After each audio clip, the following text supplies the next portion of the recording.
again my friends, as always I'm yours teacher Cedric. So in today's video guys tugiye kurebera hamwe buryo ki ugomba kwirinda indwara y'ibicurane. Guys, ugomba kwirinda indwara y'ibicurane mu gihe wegereje ibizami. Ugomba kwirinda cyane kuri mwe nyine mwitegura gukora ikizami cya leta. Mwirinde indwara y'ibicurane cyangwa se flu cyangwa se influenza. So muri iyi video rero tugiye kureba hamwe uburyo ki ugomba kwirinda. Urabizi guys, ibicurane ni indwara mbi ishobora gutuma utsindwa. Urabizi yuko nyine ni indwara y'umutwe igutera umutwe guys, ifite negative effects. So in today's video tugiye kureba how students can protect themselves from the flu and how the flu can negatively affect them during examinations. N'uburyo ishobora kuba affecta negatively mu buryo bubi mu gihe cy'ibizami. First of all tugiye guhera ku kuntu nyine twakirinda yino flu. Flu cyangwa se influenza is a contagious respiratory illness that spreads easily in crowded places like schools and universities. To stay healthy, students should take the following preventive measures. So, flu ni indwara y'ubuhumekero, sibyo, yandura kandi ikwirakwira mu buryo bworoshye ahantu nyine haba hari abantu bacucitse. Flu ubundi imeze nka COVID-19. Ahantu hacucitse rero nko mu bigo by'amashuri, muri za kaminuza iki. Rero kugira ngo ugume uri muzima ufite ubuzima buzira umuze ntuyirwaye nyine, nk'abanyeshuri mugomba gufata izi ngamba z'ubwirinzi. Icya mbere ngo ni ukugira isuku, kugira koga ibiganza kenshi cyane wifashishije amazi n'isabune, ugakaraba mu gihe kingana like nk'amasegonda 20, kwifashisha hand sanitizer mu gihe nta sabune ihari, iki n'iki. Noneho ukirinda no gukora mu sura, touching the face especially the eyes, cyane gukora mu maso, ku mazuru ndetse no ku munwa with unwashed hands, utakarabye intoki. Noneho avoid close contact with the sick people. Umuntu wagwaye ibicurane irinde kumwiyegereza cyane, no, cyangwa se wenda wambare nk'agapfukamunwa. Stay away from classmates who show flu symptoms like coughing, sneezing or fever. Gendera kure abanyeshuri mwigana bashobora kugaragaza ibimenyetso by'ibicurane. Urugero nko gukorora, kugira sneezing, kwatsamura cyangwa se fever bafite nk'umuriro mwinshi. None ikindi, do not share personal items like water bottles, utensils or towels. Nyine ntusangire ibikoresho nk'ibi nk'amacupa, iki byose nyine bino ibikoresho byo ufataho n'intoki, iki n'iki. Cover coughs and sneeze.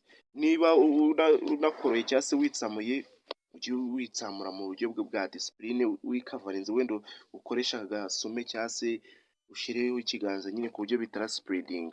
Always cough or sneeze into a tissue, the elbow, not the hands. Binari ibyo nari ndi kuvuga. Yes, wifashishe maybe nyine mu gihe ugiye gukorora wikavaringe ku buryo bitara spreading. Noneho dispose of used tissues immediately and wash hands afterward. Ibintu byakoreshejwe icyo bihita ubita, noneho unakaraba intoki nyuma yaho. Strengthen the immune system. Ibyo byose nyine nanone ongera ubudahangarwa bw'umubiri wawe. Get enough sleep, eat balanced diet and stay physically active.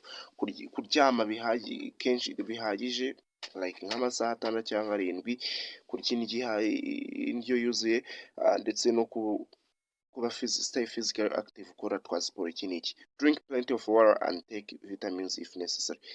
Kunywa amazi menshi, cyane abantu biteguye ikizami mujye munywa amazi menshi cyane. Niba hari na za vitamins ukazinywa niba ari ngombwa, ariko si ngombwa cyane. Get vaccinated. Dushobora no kwikingiza urukingo rukurinda nyine ibicurane. Rikumva ariko hano harimo za exaggeration. Receiving the seasonal flu vaccine is one of the most effective ways to prevent the flu. Bitewe nuko nyine kwakira urukingo rurinda ibicurane rwa season wenda nko mu gihe cyo tugezemo murabizi ibicurane biba ari danje. Yes, nabyo ni uburyo bwo kuyirinda. Noneho mureke turebere hamwe ubundi ingaruka z'ibicurane mu gihe cy'ibizami. Niyo mpamvu turebe impamvu ubundi ugomba kuyirinda, niyo purpose y'iyi video. Reduced concentration and memory. Ibicurane bituma utaba concentrate ndetse no gufata mu mutwe cyangwa se memory yawe y'ubwonko iragabanuka. The flu can cause headaches, fever and fatigue, making it difficult for students to concentrate or remember what they have studied. Ibicurane byatuma urwara umutwe. Umva, iyo warwaye ibicurane urwara umutwe, gufata bikakunanira, ukagira ibintu by'umunaniro, ibintu by'umuriro mwinshi, mbese nyine ugasanga umutwe uri kukurya, wagerageza kwiga ukumva ibintu by'imisonga biri kugira biri kubita mu mutwe. Guys, iyi ndwara y'ibicurane nubwo yigaragaza nk'indwara yoroshye, ugomba kuyirinda mu gihe witeguye ikizami, cyane cyane nanone kwambara n'agapfukamunwa, ukirinda ibintu by'imicucu baba bari gukoropa cyangwa se baba bari nko kubura mu shuri, ukaba wakisohokera ukajya hanze ukagaruka imicucu yarangiye. Noneho iyi ndwara nyine, ibi bicurane bishobora no gutuma utaba concentrate cyangwa se utabasha no kwibuka ibyo wize neza, bitewe n'uko n'umutwe uba uri kukurya ufite umuriro mwinshi. Ikindi ni absenteeism, umuco wo gusiba cyane. Iyo urwaye ibicurane bishobora gutuma usiba, cyangwa se ukihatiriza ukaza ku ishuri ariko n'ubundi uba uri gukora ubusa, kuko ubugize mu mutwe umutwe uba uri kukurya tu. Ibyo byose bishobora kugira ingaruka ku guperforminga kwawe no ku manota yawe, ugasanga wari usanga utsinda ariko bitewe n'uko ikizamini cya leta kigeze warwaye ibicurane, ugasanga bitumye udatsinda neza, bitumye utibuka ibyo wize. Noneho ikindi ni poor performance, ushobora kudatsinda pe. Sitting for an exam while sick with the flu can result in slow thinking. Kwicara imbere y'ikizami ugakora ikizami mu gihe urwaye ibicurane bishobora gutuma udatekereza neza mu buryo bwihuse, kandi ikizami urabizi haba ari ibibazo byinshi biri kugusaba gutekereza vuba vuba usubiza iki n'iki, ariko bitewe n'ibicurane bishobora gutuma udatekereza mu buryo bwihuse. Lower energy, uba ufite imbaraga nke, and discomfort, all of which reduce students ability to do their best. Nyine nta nubwo uba umeze neza. Ibyo byose rero ni ibintu bigabanya ubushobozi bw'umunyeshuri kuba yakora uko ashoboye.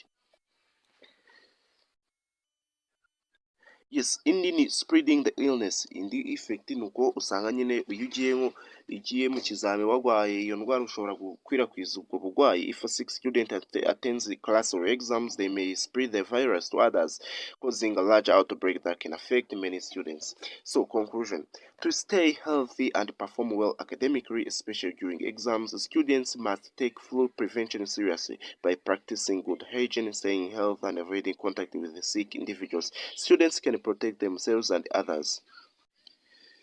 Avoiding the flu means maintaining not only personal health but also academic success.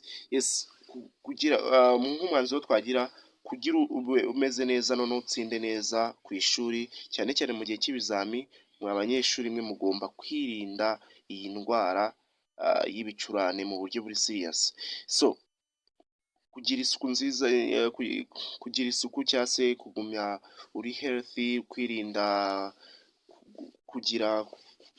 gukontakitinga n'abantu barwaye cyangwa se abanyeshuri baba barwaye ibicurane. Yes, ibyo byose byabafasha kugira kuyirinda, kandi ukaba uri no kwirinda n'abandi. Rero kwirinda iyi ndwara y'ibicurane mu buryo buri serious bisobanuye kutaguma nyine ufite ubuzima bwiza byonyine, ahubwo bisobanuye no kuba watsinda ku ishuri. Guys, hari igihe waba wari wize neza cyane, ugasanga bitewe n'ibicurane biri gutuma ubwonko bwawe butaba concentrate ku masomo, ugasanga uratsinzwe. Guys, mwirinde iyi ndwara y'ibicurane mu gihe cy'ibizami.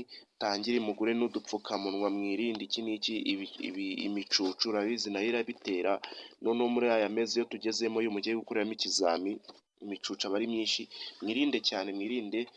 Guys, icyo nshaka ni uko mwazagera ku ntsinzi mugaperforminga fresh.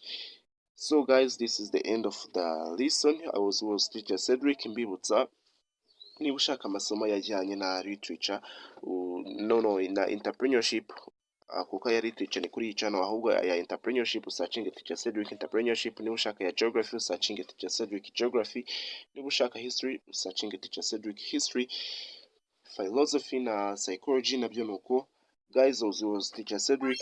I hope that we'll be together in the next lesson. See you until next time.